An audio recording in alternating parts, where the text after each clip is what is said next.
Good evening, ladies and gentlemen, and welcome to Clear the Ice, the Philadelphia Flyers post-game show here on Edge of Philly Sports.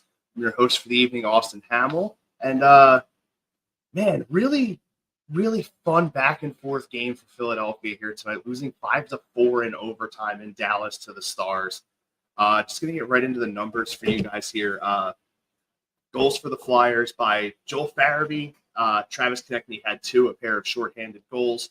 And Scott Walker with another shorthanded goal to add on to his season tally so far in this season for the Dallas Stars. It's Wyatt Johnston, Tyler Seguin, Rupe Hintz, Jamie Benn, and Joe Pavelski with the game winner in overtime. It was, like I said, it was a very back and forth game. Flyers really dominated the offensive side of the game, out shooting Dallas in every single period of this game, except for overtime. The shot totals for period by period. First period, you had 15-7 Philadelphia with the advantage, 14-8 in the second, 10-8 in the third. It was really tough. This team really battled throughout this entire game. Travis Konechny getting third star of the game with his 2-goal performance on the night. Wyatt Johnston got second, the center from Dallas, with a goal and 2 assists for 3 total points. And of course, the top star of the game, the first star, goes to Joe Pavelski with his 1 assist and the game-winning goal in overtime. Couturier, Tippett, Atkinson, York, and not even Sandheim, really, because he got the 2 assists on the 2 shorthanded goals. But that top line of Couturier, Tippett, and Atkinson all finished minus in this game, which is not what you want to see. Definitely not a very inspiring performance from your top line, honestly. But all in all, the team did show a lot of heart out there. The power play did really work pretty well, even though they didn't produce any points. They were really doing a lot to get the puck to the net frequently, being able to keep the puck in Dallas's zone, especially in the second half of the entire game. But the Flyers became, with their 3 shorthanded goals in this game, became the first team since Calgary in 2018 with 3 shorthanded goals in a game. Overall, it was just a lot of very good, I guess you could say, free open play. I mean, you had Sealer, dropping the gloves in defensive Konechny late in the about halfway through the third period, getting that game misconduct, so sort of putting us down a defenseman in the tail end of the game. But Travis Sandheim really did step up in the tail end of that, being able to get key passes on both of the shorthanded goals to tie it at 4 and force overtime. But overall, just a fairly solid performance. I mean, Urson gives up 5 a day after he turns 24, facing just slightly over 30 shots total. What was the shot total exactly? I'm sorry.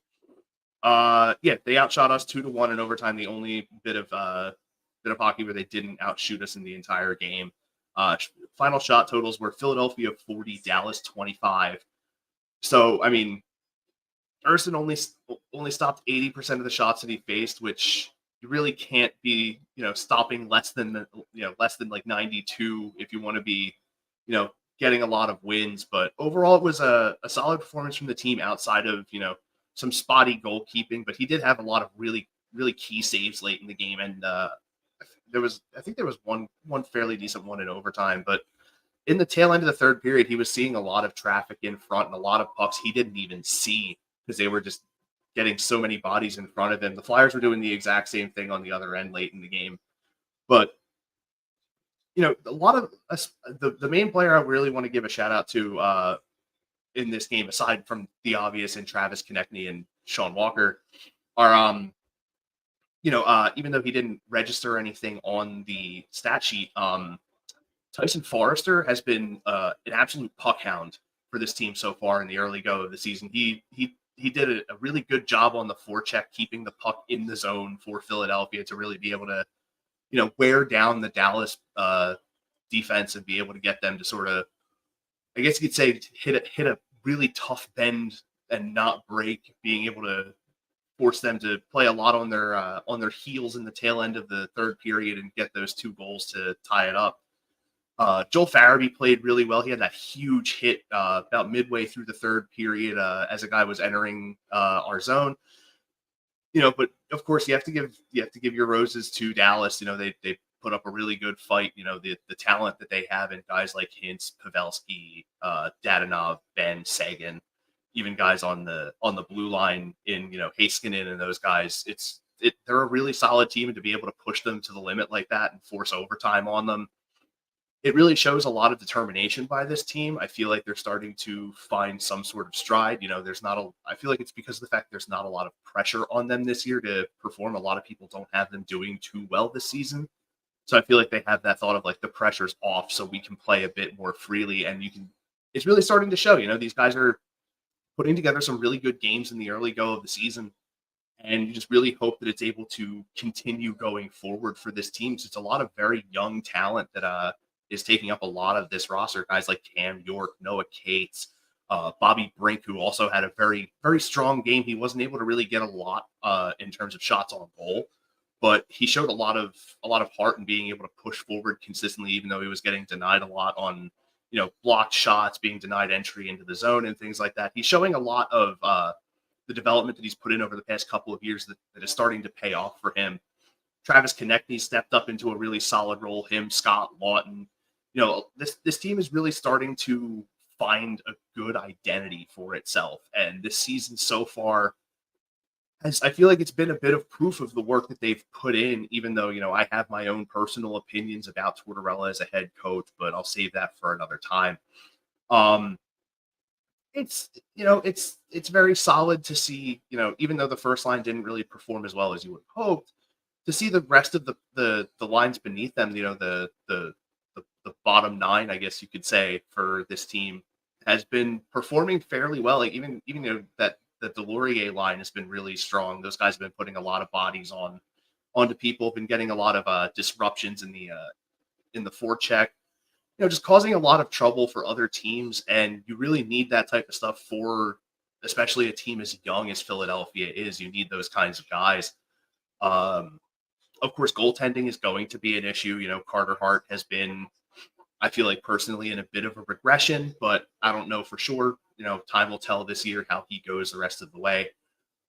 Overall, though, so far so good for the Philadelphia Flyers. Even though you lose in overtime, you still get points.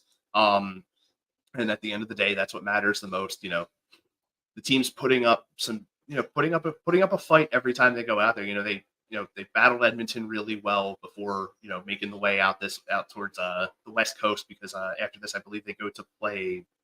It's either Vegas or San Jose. Let me double check. I am so sorry. Everything's just moving really slow. I'm so sorry, folks. Yeah, you go to Vegas next on Tuesday to play the Knights, and then you come back home to host Minnesota on Thursday. So quick turnaround after Tuesday night. So to be able to at least force overtime and get a point, coming off of the 2 straight wins at home against Vancouver and Edmonton, it's good to see you're still getting points, even though you're going on the road. It's always, in any league that you play in, it's going to be tougher to play on the road than it is at home. And then you have to go and play against the defending Cup champs in your next game. So it's going to be a lot. If I remember correctly, I believe Vegas hasn't. Have they lost yet? I don't believe so.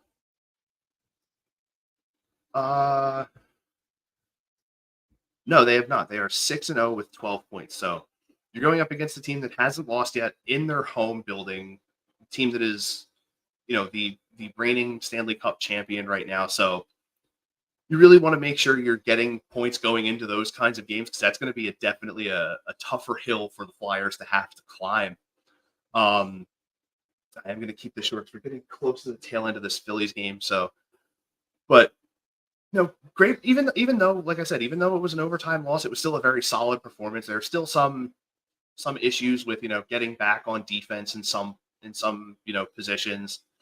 Goaltending, obviously, you give up 5 goals, you don't really win very often. So either way, it was a very solid performance for Philadelphia tonight. Again, just going to reiterate, despite the loss, Ryan, what's going on, buddy?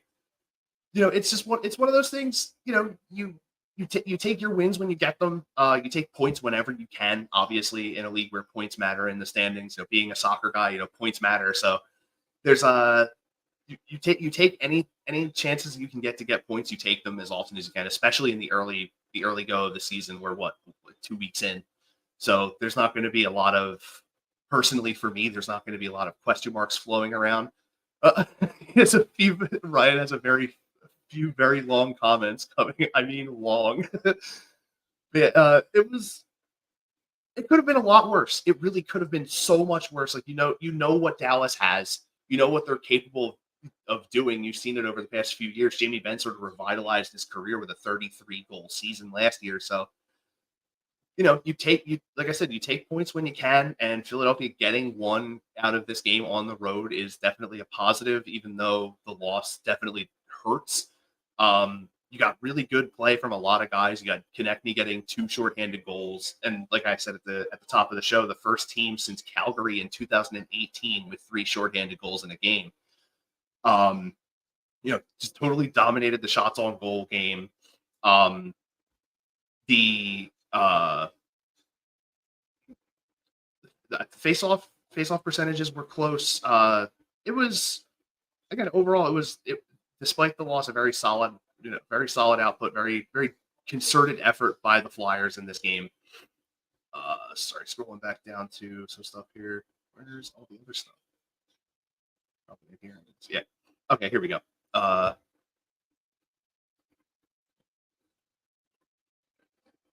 Speaking of the young guys, I would prefer playing a guy 10 games in a row at a time than do it with the other guy too. That way, each guy will be playing game after game and not sitting, allowing the other guys to play at minors. So they're always going to be playing at one of the levels. I don't want my young prospect guys being a healthy scratch, not even for one game. So do a 10-game stretch at the NHL for each guy, so that way you can find out and see them play while allowing the other ones to. I mean, I can understand where you're coming from with that. You want to be able to see what some of your younger guys in the pipeline are able to do at the professional level.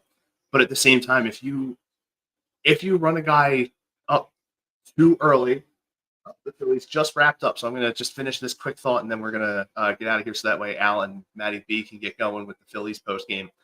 With the youth, you don't want to rush them up too early because of the fact that it could ruin their confidence. Like how you saw with Carter Hart in the playoffs a couple of years ago, getting hung out to dry a lot by the defense. It wrecked his confidence. He didn't have a great follow-up season. So, you don't want to rush these young kids up too early. You don't want to put too much pressure on them right away, because there's a lot that you can do to build a player, and there's even more that you can do to bury one. So you want to take as much time as you can with those guys. Make sure they're getting used to the flow of the game, because it's totally different from college. Even just AHL is totally different from college, from the college game. But just quick few other breakdowns on some things. Out hit Dallas 10-9. Both teams went 0 for on the power play, a combined 0 for 4.